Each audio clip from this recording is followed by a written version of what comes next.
내국 신용장이라고 표현을 하고 있는데, 우리가 지금까지 계속해서 공부했던 것들은 이제 신용장의 개념이었어요. 그런데 이 신용장이라고 하는 이름 앞에 내국이라고 하는 표현이 붙은 거죠. 그래서 말 그대로 발행이 국내에서 되는 경우를 의미하는데, 좀 더 구체적으로 말을 하면 어떤 경우냐면, 이제 우리가 수출자와 이제 바이어, 수출자와 수입자 간에 만약에 우리가 이제 당초 신용장이 발행이 된다라고 해가지고 이거를 이제 우리가 마스터라고 하는 표현을 붙여볼게요. 한국말로 하면 이제 원 신용장이 되는 거죠. 이 원 신용장을 발행을 했다.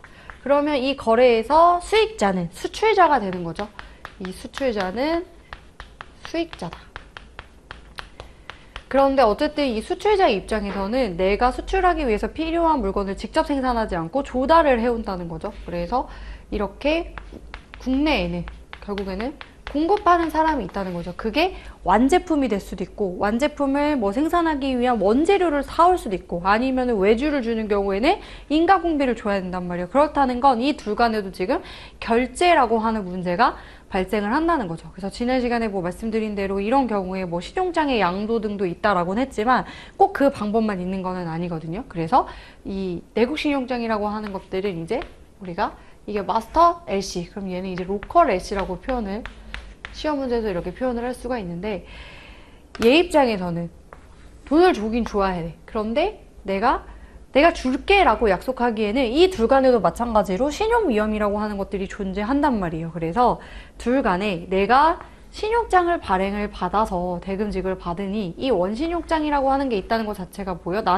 나에게 채권이 있는 거예요. 나는 받을 돈이 생긴다는 거거든요. 그래서 이 원신용장을 근거로 해가지고 얘 거래은행이 있겠죠. 그래서 이 은행에 찾아가가지고 내가 로컬 LC를 개설하겠다라고 한다면 이때 이제 로컬 LC가 개설이 되면서 어떻게 돼요? 이때 은행이 내국 신용장에 대한 개설 은행이 또 되는 거고, 그 다음에 이번에는 뭐예요? 수익자가 결국에는 내국 신용장에서는 개설 은행이 되겠죠. 그래서 이 내국 신용장의 수혜자는 결국에는 물품을 공급하는 자, 그래서 뭐 수익자, 수혜자 등등 이런 표현들을 사용을 할 수가 있는 것이다. 그래서 이렇게만 설명하고 마치면 다들 그럼 내국신용장은 무조건 원신용장이 있는 경우에만 내국신용장이 된다라고 생각을 하는데 꼭 그런 것만은 아니에요. 그래서 답안에 여러분들이 되게 한정적으로 많이 쓰는 게 원신용장이 발행된 경우에 뭐 물품 공급업자를 대상으로 발행한 내국신용이다라고 설명을 해버리는 경우가 있는데, 그렇지는 않다는 거죠. 내국신용장이라고 하는 거는 어쨌든 은행을 통해서 개설하는 것은 맞지만요,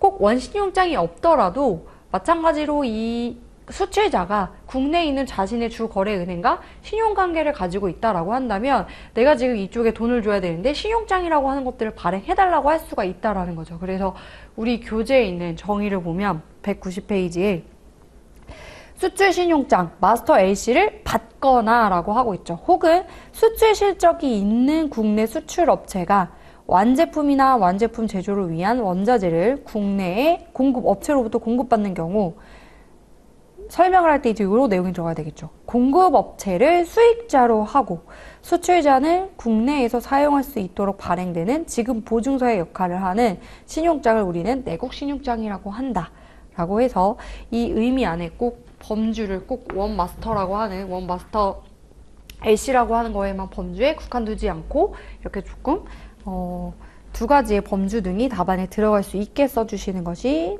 중요합니다.